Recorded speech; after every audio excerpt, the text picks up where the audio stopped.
முன்னாள் முதலமைச்சர் இனி நிழல் முதலமைச்சர் அண்ணன் புரட்சி தமிழர் எடப்பாடி அவர்கள் ஒரு மாபெரும் கூட்டணியை திராவிட முன்னேற்ற கழகம் என்னும் தீய சக்தியை திருட்டு தீக்காய் இந்த தமிழகத்திலே இருந்து விரட்டி அடிக்க தமிழகத்திலே அந்த ஊழல்வாதிகளை எல்லாம் ஒழித்து கட்ட அனைத்து அண்ணாதார முன்னேற்றத்தோட பொதுச் செயலாளர் அண்ணன் எடப்பாடி அவர்கள் ஒரு மிகப்பெரிய கூட்டணியை உருவாக்கிவிட்டார்கள். அந்த கூட்டணியில் இருக்கக்கூடிய அனைத்து தொண்டர்களும் தமிழகத்தில் திமுக என்ற தீய சக்தி விரட்டி அடித்து தமிழகத்தை வருங்காலத்தில் புரட்சித்தலைவர் எடப்பாடி அவர்களை தமிழக முதல்வராக்குவோம் என்று இந்த இணைய தருணத்திலே ஒரு வீர சவத்தை நாம் ஏற்றுக்கொண்டு இந்த மாபெரும் கண்டன ஆர்ப்பாட்டத்திலே கலந்து கொண்டிருக்கின்ற அனைவருக்கும் மீண்டும் ஒரு நன்றியை கூறிக்கொண்டு இப்பொழுது கோஷங்களை எழுப்புவார்கள். அதற்கு நீ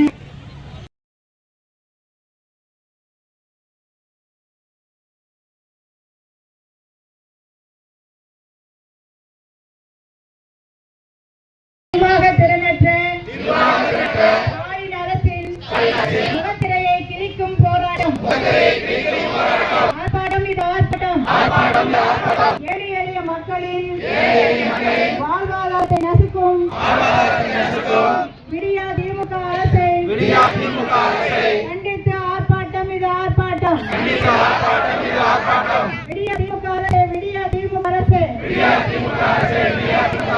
ஊரக வேலைவாய்ப்பு உறுதி திட்டம் 150 நாட்களாக உயர்த்தப்படும் என்று கொடுத்த வாக்குறுதிகள் என்னாச்சு? இந்த திட்டம் பேரூராட்சிகளுக்கும் விரிவுபடுத்தப்படும் என்று கொடுத்த வாக்குறுதிகள் என்னாச்சு? கண்டிக்கின்றோம். கொடுத்த வாக்குறுதிகளை நிறைவேற்றாத பொம்மை முதலமைச்சர் ஸ்டாலினை கண்டிக்கின்றோம். அடுத்து கண்டன குரலை தெற்கு ஒன்றிய கழகத்துடைய அதிமுக செயலாளர் அருமை சோதரர் வெங்கடேசன் அவர்கள் எழுப்புவார்கள். பொய்த்து விட்டது திமுகவின் வாக்குறுதிகள் அனைத்தும் பொய்த்து விட்டது. அம்பலமாச்சி மக்களிடம் திமுகவின் பொய் வாக்குறுதிகள் அம்பலமாச்சி. கண்டிக்கின்றோம். தேசிய ஊரக வேலை உறுதி திட்டத்தில் 20 முதல் 30 நாட்கள் மட்டுமே பணி வழங்கப்படுகிறது. ஏழை எளிய மக்களை வஞ்சிக்கும் மீடியா திமுக அரசை கண்டிக்கின்றோம். இத்திட்டத்தில் கேட்டவர்களுக்கான ஊதியம் வழங்காத மக்கள் விரோத அரசை கண்டிக்கின்றோம். கிராம மக்களின் வாழ்வாதார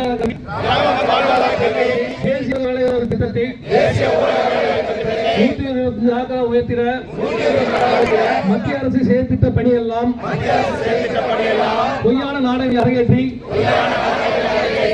திசை திருப்பும் பொம்மை முதலமைச்சரை கண்டிக்கின்றோம்.